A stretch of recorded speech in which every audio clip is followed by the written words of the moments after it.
कहिले टाउकाको मोल तोक्छन्, कहिले छोरीलाई टाउकामा बोक्छन्। कहिले टाउकाको मोल तोक्छन् दिने मान्छे, कहिले साथीलाई, साथीको छोरीलाई टाउकामा बोक्छन्। किन बोक्छन्? प्रधानमन्त्री हुन सकिसक्यो तपाईँलाई 6,000। त्यसो भए मेरो छोरीलाई थपक्क समर्थन गर।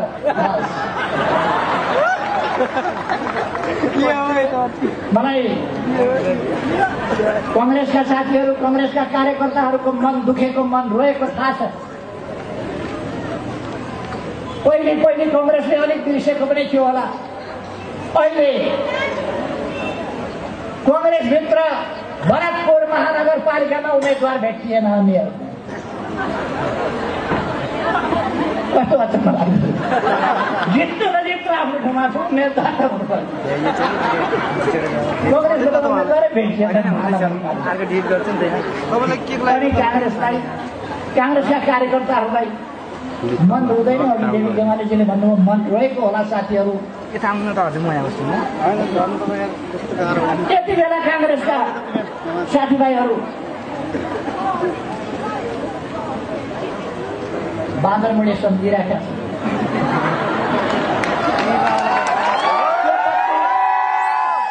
त्यो सानो बच्ची खातन, 7 वर्षकी बच्ची खातन, जसलाई गाडीभित्र जलाएर मारियो, काजोल खातुन, त्यो बच्चीलाई गाडीभित्रै बाहिर निस्किन नदिएर ढोका खोलेर आगो लगाएर पेट्रोल छर्केर मार्नेहरूलाई नै पखालमा बोक्नुपर्छ काङ्ग्रेसले। यही हो प्रजातन्त्र भनेर शेरबहादुरजीको त्यो परिभाषाबाट कस्तो लाग्छ काङ्ग्रेस? विभिन्न ठाउँमा विभिन्न मानिसहरू मारिएका छन्। म धेरै भनिरहन चाहन्छु। केही टाढीमा एसएलसी दिएर हजुरबाउ भेट्न आएको कृष्ण अधिकारीलाई कुन निर्ममताका साथ हत्या भयो? माओवादी एकजना बाबु त मरि नै सके, आमा पनि बेहालमा छन्, तर न्याय दिन्छु भन्न सक्दैन। यस्ता पार्टीलाई काङ्ग्रेसले नाम्लो लाएर बोक्नुपर्ने थियो।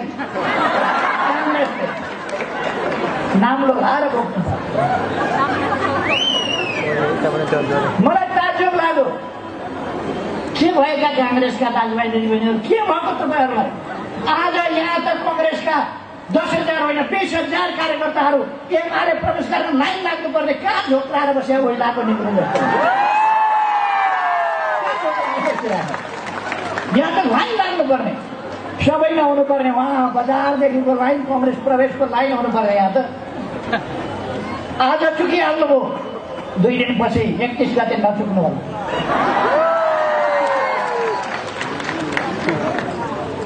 नेकपा एमाले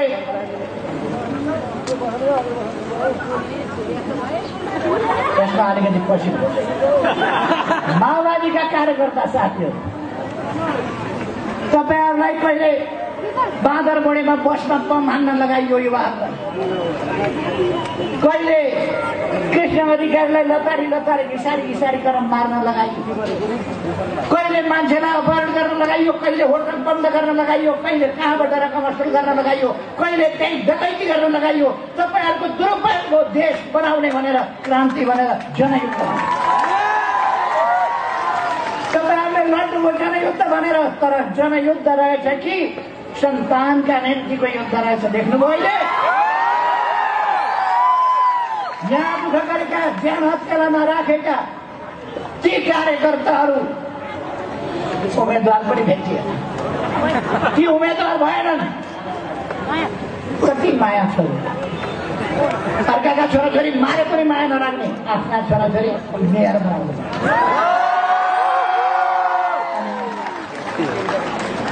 कार्यकर्ता फेरि पछि पछि लाग्नुपर्ने पार्टी भनेर।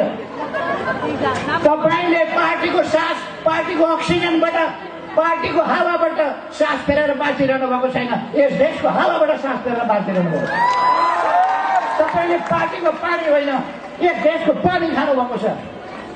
तपाईँ तपाईले पार्टीको अन्न होइन यस धरतीको अन्न खानुभएको छ।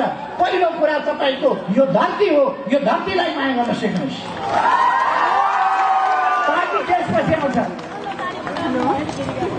पार्टीले धरतीका लागि केही गर्छ ठिक छ, धरतीका लागि केही गर्दैन, धरतीप्रति बेइमानी गर्छ, यो नेपाल देशप्रति बेइमानी गर्छ, यहाँको भूगोलप्रति बेइमानी गर्छ भने अनि त्यस्तो पार्टी भनेर बस्नुहुन्छ तपाईँ। म कार्यक्रममा छु, पछि कन्ट्याक्ट गर्छु। झुक्क्याएर तपाईँहरूलाई गलत बाटोमा लगाइएको छ। फर्किनुहोस्, सही बाटोमा आउनुहोस्। म आग्रह गर्न चाहन्छु। आइहाल्न भ्याइएन भने पनि भोट हाल्न त भ्याइन्छ नि। आइहाल्न भ्याइएन भने सुरु गर्नुहोस् भोट हालेर। कतिपय कङ्ग्रेसका साथीहरू यहाँ आउनुभएको होला। कङ्ग्रेसको माओवादीको दुईटा पार्टीको सल्लाह गर्दा पनि योभन्दा सानो छ। किन सानो होला भने माओवादी र कङ्ग्रेसका साथीहरू पनि यहाँ आउनुभएको होला, उता छोडेर। त्यसकारण यहाँ ठुलो छ, उहाँ सानो छ। अब साथीहरूलाई भरे सोध्दैछन् किन गएको एमालेको सभामा। साथीहरू अलिक हच्किनु होला, सुन्न मात्रै गएको के भन्दा रहेछ। अब हिम्मत जम्मा गर्नुहोस्, हिम्मत जमाउनुहोस्, जगाउनुहोस् हिम्मत। अब एमाले ठिक छ, ठिक भनिन्छ, एमालेको सूर्य चिन्हमा छाप ठोकिन्छ, ठोकेर भन्छ। कुनै कारण छैन। देश बनाउने कुरा हो। म सोध्न चाहन्छु, यस देशमा कोही पनि एमालेलाई भोट यस कारणले दिनु हुँदैन भन्ने कोही छ भने बसमा आयो हुन्छ, म आमन्त्रण गर्न चाहन्छु। एमालेलाई भोट दिनु नपर्ने कारण एउटा कारण कसैले बताओस्, एमालेलाई भोट दिनु नपर्ने। यसले आफ्ना छोराछोरी मात्रै बोक्छ भन्ने आरोप लाउने, आफू प्रधानमन्त्री हुन पार्टी सह पार्छ जे पनि गर्छ भन्ने आरोप लाउने के छ एमालेमाथि? देश बनाउँदैन भन्ने छ, झुकसँग तारिन्छ भन्ने छ। अरूका जस्ता घुँडा हेऱ्यो भने घाउै घाउ घुँडा टेकेर लम्पसार परेर घाउै घाउ भएका घुँडा छन् एमालेका।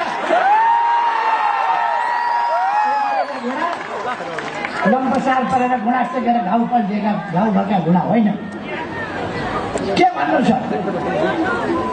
देश विकासको एउटा अभियान चलायो, कार्यक्रम सञ्चालन गर्यो। मैले सम्झाइरहनु पर्ला जस्तो लाग्दैन।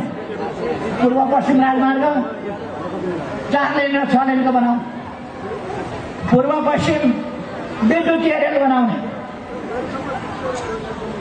केरल काठमाडौँ पोखरा लुम्बिनी रेल बनाउने। सुन्दै फेरि मेरी हुन्छन्। जसको ध्यान कि कुर्सीमा छ कि छोरीमा छ। कुर्सीमा मात्रै ध्यान हुने, छोरीमा मात्रै ध्यान हुने, सन्तानमा मात्रै ध्यान हुने कताको रेल बुझ्नु। नेकपा एमाले सन्तानका लागि होइन, नेपाली जनताका तमाम सन्तानका लागि, आफ्ना सन्तानका लागि पार्टी बलिदान दिएर कुर्सी बनाउने होइन, देश बनाएर बनाउने जिम्मा लिने। हामीले देवी गेवालीलाई किन उठाएका छौँ, किन देवी गेवाली जित्नुपर्छ भनिरहेका छौँ? यस कारण कि देवी गेवाली मेरो छोरो भएर पनि होइन, भतिजो भएर पनि होइन, भाइ भएर पनि होइन, भान्जो भएर पनि होइन, ज्वाइँ भएर पनि होइन।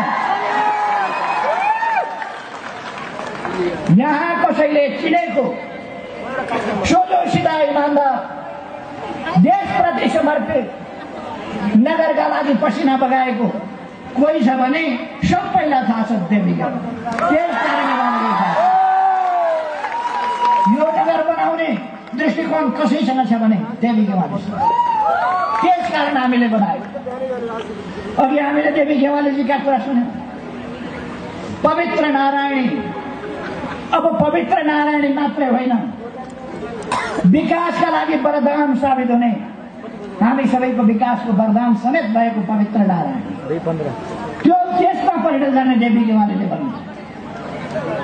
उहाँले भन्नुभयो निकुञ्ज हामीसँग जोडिएको छ, राप्ती हामीसँग जोडिएको छ, नारायणी हामीसँग जोडिएको छ, हामीसँग विभिन्न महत्त्वपूर्ण स्थानहरू छन्।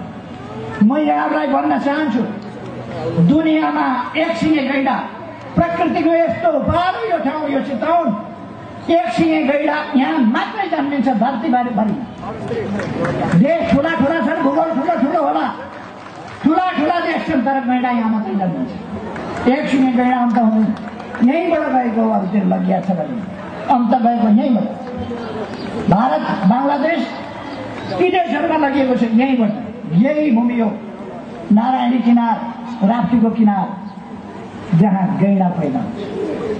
पर्यटकीय स्थल, प्रकृतिको अनुपम, यहाँ सरीसृपहरू, यहाँ चराहरू, यहाँ जीवहरू, जंगली जनावरहरू, विभिन्न जनावरहरूको यो असाधारण उद्गम स्थल। यस्तो ठाउँको विकास कसरी गर्ने, यसलाई पर्यटकीय थलो कसरी बनाउने, यसलाई आधुनिक स्मार्ट सिटी कसरी बनाउने, यसलाई बाटा घाटा बिजुली रेल सबै चिजले सम्पन्न कसरी बनाउने,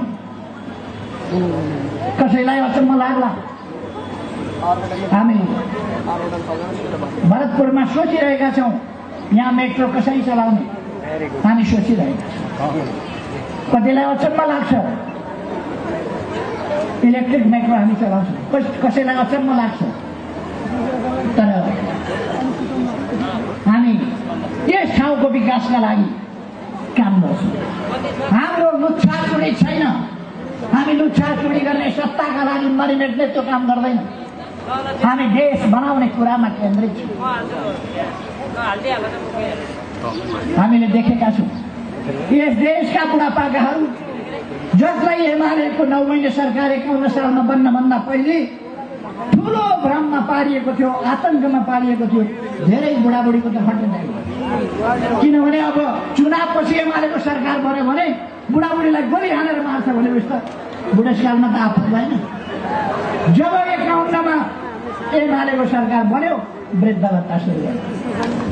अनि तिनीहरू गाउँमा जान छोडे, तिनीहरूले गाउँमा जान भएन, बुढाबुढीले भेट्लान् देख्लान् भनेर एमालेका विरुद्ध कुरा गर्दै थिए। एमाले फेरि अहिले आएर 2004 एकल महिलाहरूका लागि, अशक्त असहायहरूका लागि, शारीरिक रूपमा अपाङ्गता भएका व्यक्तिहरूका लागि नेकपा एमाले सरकारमा आउनुपर्छ र सरकारमा आएर एमाले गर्छ। कर्मचारीहरूको तनखा कति समयदेखि बढेको थिएन, 2 वर्षभन्दा बढेको थिएन। एमाले आयो 25% बढाइदियो। अरूले 8 गरेका थियो, 25% बढायो। तपाईँहरूले सुन्नुभयो होला अहिलेका प्रधानमन्त्रीजीले प्रधानमन्त्री भएपछि मलाई सोध्नुभयो बाटा त बनाउने, ठिकै हो बाटा त बनाउने, रेल पनि कुदाउने, तर पैसा कहाँबाट आउँछ? मैले त्यहाँ जवाब दिन मिलेन। मैले पछि उहाँलाई भने कति पैसा चाहिन्छ मलाई भन्नुहोस्, म ल्याइदिन्छु। पैसाको कमी हुँदैन। आज दुनियाँमा पैसाको कमी छैन, मसँग पैसा छैन, तर दुनियाँमा पैसा छ। दुनियाँ लगानी गर्न चाहन्छ, दुनियाँ हामीलाई सस्तो ऋण दिन चाहन्छ। यति उर्वर देश छ। देशहरू यस्ता छन् जहाँ सर्फेस वाटर भन्छ, सतहको पानी थोपो छैन।